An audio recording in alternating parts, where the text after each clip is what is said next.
Hi, in this video we are going to discuss about powers and exponents. Let us discuss some laws of integral exponents. So laws of exponents. First one, a raised to the power m into a raised to the power n is equal to a raise to the power m plus n. अब ये एक law है, इसको हम याद कैसे रखेंगे कि how to remember this particular law of exponent. तो इसके लिए एक एग्जांपल लेते हैं. Like for example 2 raise to the power 3 into 2 raise to the power 4 क्या होगा. अब यहाँ पे इस एग्जाम्पल भी I have taken a equal to 2, m equal to 3 and n equal to 4. ठीक है, a को लिया है 2 तो मैंने यहाँ पे a के बदले में लिख दिया 2. m को मैंने लिया है 3 तो 2 raise to the power 3 into a है मेरा 2 लाइक दिस. तो ये मैंने 2 लिखा. अब n को मैंने लिया है 4 सो n की जगह मैंने लिख दिया 4. अब जब भी हमारे बेस, इसको बोलते हैं बेस, और ये है हमारा एक्सपोनेंट. तो जो हवा में है उसको बोलेंगे एक्सपोनेंट, जो नीचे है उसको बोलेंगे बेस. क्यों? बेस हमेशा नीचे होता है. किसी भी चीज़ का बेस, इंग्लिश वर्ड है ना बेस, तो हम बेस हमेशा नीचे होता है. तो जो नीचे लिखा है वो नंबर है बेस, जो हवा में है वो है exponent. We can remember it like this. अब हमारा रूल बोलता है जब भी बेस सेम है और मल्टीप्लिकेशन का साइन बीच में है तो हम क्या करते हैं, इसको टच नहीं करते. बेस जब सेम है we don't touch the base. हम क्या करते हैं, we do something with the exponents. क्या करते हैं, इन दोनों को ऐड कर देते हैं. When base is the same, we don't touch it. All that we do is हम आंसर में सीधा बेस एज इट इज लिख देंगे 2 और raise to the power, exponent को ऐसे ही बोलते हैं ना, raise to the power 2 raise to the power 3 into 2 raise to the power 4 is equal to 2 raise to the power, क्या लिखा है यहाँ पे, a raise to the power m plus n. यानी दोनों पावर्स जो हैं, एक्सपोनेंट्स हैं, उनको हम ऐड कर देंगे. So 2 raise to the power 3 plus 4 तो क्या होगा, 2 रेज़ टू द पावर 4 5 6 7 तो 2 रेज़ टू द पावर 7. ये हमारा आंसर है. ठीक है, 2 raise to the power 7. Okay, so ये है हमारा पहला लॉ ऑफ एक्सपोनेंट.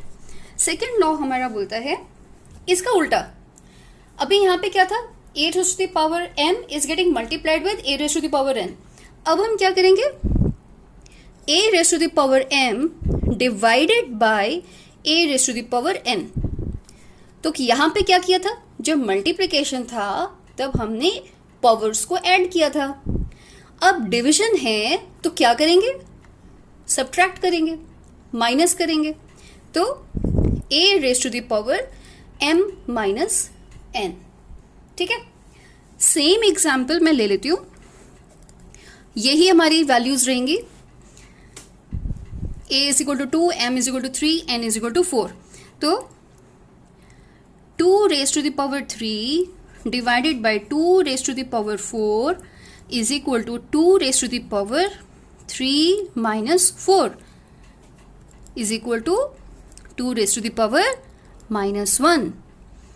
कैसे आया ये आंसर, ये तो हमारा आंसर आ गया, बट आया कैसे, a raise to the power m by a raise to the power n. जब डिविजन है, बेस सेम है, ठीक है ना, तो यहाँ पे हमारा एक रूल है, base is the same. Operation यहाँ पे क्या है, डिवीजन का. तो क्या करेंगे, कॉन्सिक्वेंटली हम क्या करेंगे, जो पावर्स हैं उनको सब्ट्रैक्ट करेंगे. So 2 cube divided by 2 raise to the power 4 is equal to 2 raise to the power 3 minus 4 is equal to 2 raise to the power minus 1. ये हमारा आंसर है. As it is a raise to the power m है, अगर numerator में लिखा है तो हम m में से नीचे डिनोमिनेटर वाले पावर को सब्ट्रैक्ट करेंगे. ये याद रखना है कि m माइनस n करना है, इसका उल्टा नहीं करना है. m माइनस n, सो 3 माइनस 4 करेंगे. तो जब हम माइनस करेंगे, इसको सब्ट्रैक्ट करेंगे, सो 3 छोटा है, 4 बड़ा है, इसीलिए -1 हमारा आंसर है. हाँ, a raise to the power m whole raise to the power n. अगर ऐसा कहीं पे भी आए तो हम क्या करेंगे, कुछ नहीं करेंगे, सिर्फ ये ब्रैकेट को हटाएंगे और m और n को मल्टीप्लाई कर देंगे. हम वैसे भी ऐसे ही करते हैं ना, जब भी ब्रैकेट खोलते हैं तो 2 डिजिट्स होते हैं. अगर like let me take one simple example, 4 divided by 2 into 3 outside the bracket. अगर हमें ये सॉल्व करना हो तो हम क्या करेंगे, 4 डिवाइडेड बाई 2 क्या होगा 2, और बाहर है 3, तो हम क्या करते हैं, what do we do, we multiply. We open this bracket and we multiply both of them. 3 2 6. तो जब हमारे यहाँ पे पावर्स है m इंटू n, तो क्या करेंगे, इस ब्रैकेट को हटाएंगे और m और n को मल्टीप्लाई कर देंगे. बस सब फर्क ये है कि ये ऊपर हवा में लटके रहेंगे क्योंकि ये एक्सपोनेंट्स हैं. a raise to the power m into n, तो उसको m इंटू n को हम ऐसे भी लिखते हैं, a raise to the power m n. Multiplication में आप 3 2 6 लिखो या फिर 2 3 लिखो, एक ही बात है. इसीलिए a raise to the power n into m भी लिख सकते हैं. ठीक है, okay. Now let me go through the same values जो मैंने ऊपर ली थी. तो ये मेरा एग्जाम्पल 2 होगा of law number 3, a raise to the power m whole raise to the power n. तो a की वैल्यू मैंने ली थी 2, raise to the power m है मेरा 3, whole raise to the power 4 is equal to, अभी ये ब्रैकेट खोलेंगे, 2 raise to the power 3 4 12, so 2 raise to the power 12. ये है इसका answer. Okay, let's go to the fourth law. Fourth law हमारा कहता है a b raise to the power n.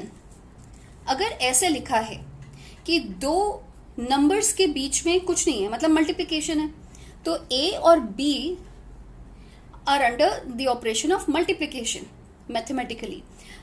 उनका इकट्ठा अगर n ऊपर लिखा है, raise to the power n है, so this n belongs to a also and this n belongs to b also. ठीक है ना.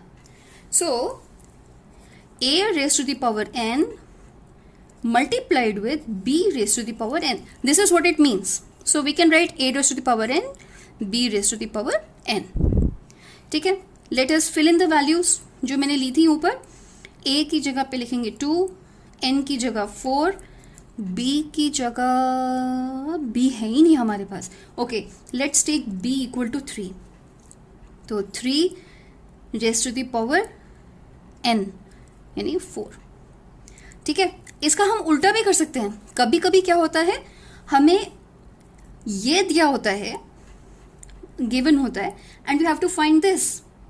सो if it is given to us 2 raise to the power 4 into 3 raise to the power 4, इसका मतलब क्या है, जो हमारे एक्सपोनेंट्स हैं वो सेम हैं, तो नीचे इन दोनों को इकट्ठा लिख दो, multiply. 2 into 3 whole raise to the power 4 is equal to 2 3 6 raise to the power 4. ये हमारा आंसर हो जाएगा. ठीक है, ओके. नेक्स्ट हमारा जो लॉ है, this is the last one I am going to discuss right now. So the fifth law says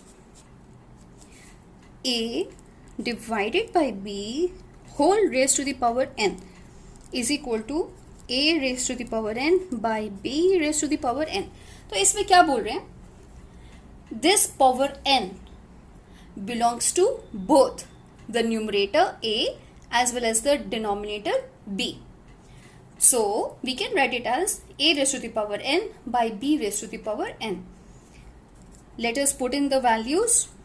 a है हमारा 2, n है 4, b है 3, n है 4.